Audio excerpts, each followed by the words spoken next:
ನಮಸ್ಕಾರ ಸ್ನೇಹಿತರೆ, welcome back to Shri Guru Sai cooking ಚಾನಲ್ನ. ಇವತ್ತು ಮಾಡ್ತಿರೋದು ಬೆಲ್ಲದ ಕೇಸರಿ ಬಾತ್. ಕ್ವಿಕ್ಕಾಗಿ ಮಾಡ್ಬೋದು, ಸಿಂಪಲ್ ರೆಸಿಪಿ. ಮೊದಲಿಗೆ ರವಾನ ಚೆನ್ನಾಗಿ ಹುರ್ಕೋಬೇಕು. ರವಾನ ಲೋ ಫ್ಲೇಮ್ದಾಗ ಇಟ್ಟು ಹುರ್ಕೊಂಡು ಆಮೇಲೆ ಇನ್ನೊಂದು ಪಾತ್ರೆ ಇಷ್ಟ ಅದಕ್ಕೆ 1 ಕಪ್ ರವಕ್ಕೆ 2 ಕಪ್ ನೀರನ್ನು ಹಾಕ್ಕೋಬೇಕು. 2 ಕಪ್ ನೀರು ಹಾಕೊಂಡ ನಂತರ ನೀರನ್ನು ಬಿಸಿ ಆಗೋವರೆಗೂ ನಾವು ವೇಟ್ ಮಾಡಬೇಕು. ನಾ ಇದು ಮಾಡ್ತಿರೋದು ಪೈಲಾ ವಿಡಿಯೋ. ನಿಮ್ಗೆ ಇಷ್ಟವಾದರೆ ಶೇರ್, ಕಮೆಂಟ್, ಲೈಕ್ ಮಾಡಿ. ಆಮೇಲೆ ಬಿಸಿ ಆದ ನೀರಿಗೆ ನಾವು ಬೆಲ್ಲನ ಹಾಕ್ಕೋಬೇಕು.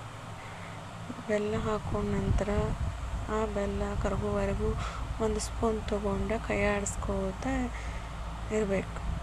ಬೆಲ್ಲ ಕರಗಿದ ಮೇಲೆ ನೀರು ಕುದೀತಿರುವಾಗ ಆ ನೀರನ್ನು ತಗೊಂಡು ನಾವು ಸೋಸ್ಕೋಬೇಕು. ಯಾಕಂದ್ರೆ ಈ ಥರ ಸೋಸ್ಕೋದ್ರಿಂದ ಬೆಲ್ಲದಲ್ಲಿರುವಂಥ ಏನಾದರೂ ಕಸ ಕಡ್ಡಿ ಕ್ಲೀನ್ ಆಗ್ತದೆ. ಆಮೇಲೆ ಅದೇ ಬಾಣಲೆಗೆ ಸೋಸಿಟ್ಟ ನೀರನ್ನು ಹಾಕ್ಕೋಬೇಕು.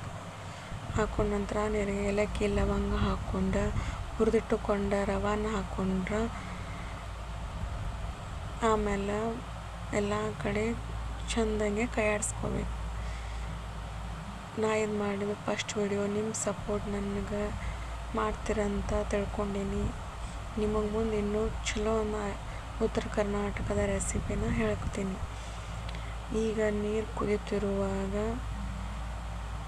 5 ರಿಂದ 6 ನಿಮಿಷ ಲೋ ಫ್ಲೇಮ್ದಾಗ ಕುದಿಸ್ಕೊಂಡ್ರೆ ಬಿಸಿ ಬಿಸಿಯಾದ ಉತ್ತರ ಕರ್ನಾಟಕದ ಸ್ಪೆಷಲ್ ಬೆಲ್ಲದ ಕೇಸರಿ ಬಾತ್ ತಯಾರಾಗ್ತದೆ.